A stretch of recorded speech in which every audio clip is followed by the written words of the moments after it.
Hi. I have been feeling very moved to say something given everything that's coming out in regards to Harvey Weinstein. As most of you know, I am a survivor of childhood sexual abuse, and my abuser was, I don't know that he is anymore, but was a very successful person in my life. He was charming and funny, and the ladies always loved him, and he was very successful in his business. He worked for big companies, he threw a lot of money around, and a lot of people had a hard time understanding, including my own mother, why I didn't say anything. And my abuser is my father. And you can imagine, as a child, what it's like when you're in the world and you're learning things based on what your parents are telling you. And I grew up in a situation where my father, it seems like, was a lot like Harvey Weinstein. And a lot of these guys have a lot in common. And I say that because I've dedicated the last few years of my life, as much as possible, to working with other survivors, working with other women. And when I came out and shared my story, I think a lot of people were mortified. I think a lot of people felt that I was oversharing. And I think a lot of other people realized that it was okay. And I did that because of that result. I did that because every time I shared, women came forward.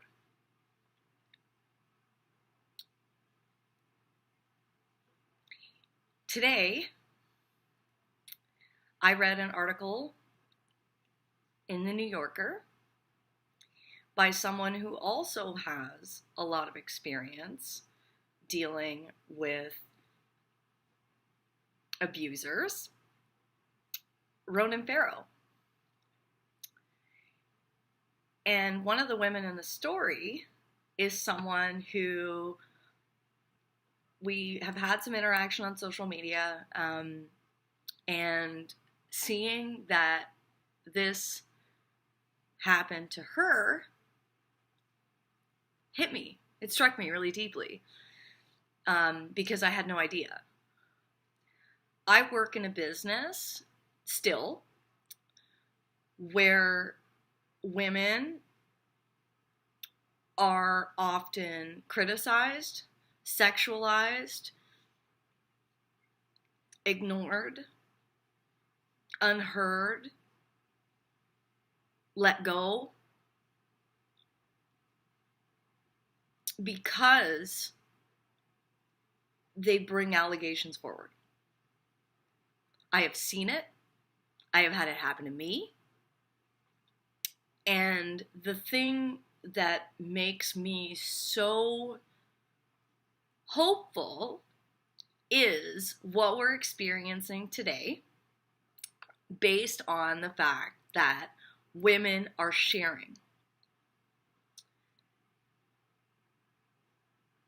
What shocks me, but doesn't, is that Harvey Weinstein is not in prison. But it doesn't shock me because after so many years, so much work, when I went forward to the police, which was only a few years ago, with my story, my own father denied everything. He wouldn't speak to the police. When he was told that charges were being pressed, he had an opportunity to come here and face those charges, and he didn't. He hasn't. But yet, there's a warrant out for his arrest. for sexual assault on me as a child. There were people when I came forward who were friends of my father's, acquaintances of my father's, ex-relationships of my father, who all knew he was a creep. So what we're seeing with Harvey Weinstein is that men, and some women, thank you, Donna Karen, are complicit. They are complicit in not wanting to stand up and say, this is wrong. And still, there have been reports that Variety has been trying to talk to many male actors and those who have worked with Harvey Weinstein who don't want to go on the record. And this is what's wrong. It's what's wrong with our society, and it's what creates more cycles of abuse. And the challenge is when we have such a community allowing men to behave this way and allowing it to continue, they're complicit in what's happening to us. So I wanted to say something because as proud as I am and as empowered as I am as a woman who has come out and said this happened to me, it's just as painful as it was when I came out with my story about my abuse to have people go, yeah, that doesn't really surprise me. Because it was the adults in my life who failed me. Okay? It's all the people who knew that my abuser was a creep and just decided not to say anything. And why that's important is because if any of those people would have decided to say something, maybe this wouldn't have happened to me. And when I see that there were decades of this going on with Weinstein and no one was saying anything, we all need to remember that the only reason people weren't saying anything was because of fear and money, power. And the thing is, we are seeing this unravel all around us, that kind of power isn't real power. It's abuse.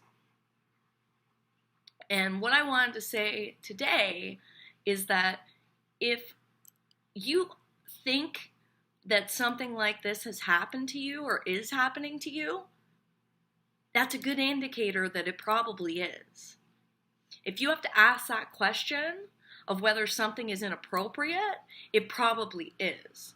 And I wish that 10 or 15 years ago that I would have been able to have some of these conversations to allow me to realize that the things that I grew up with were totally inappropriate. It took me years and years and years to process it. It took me years and years and years to accept it.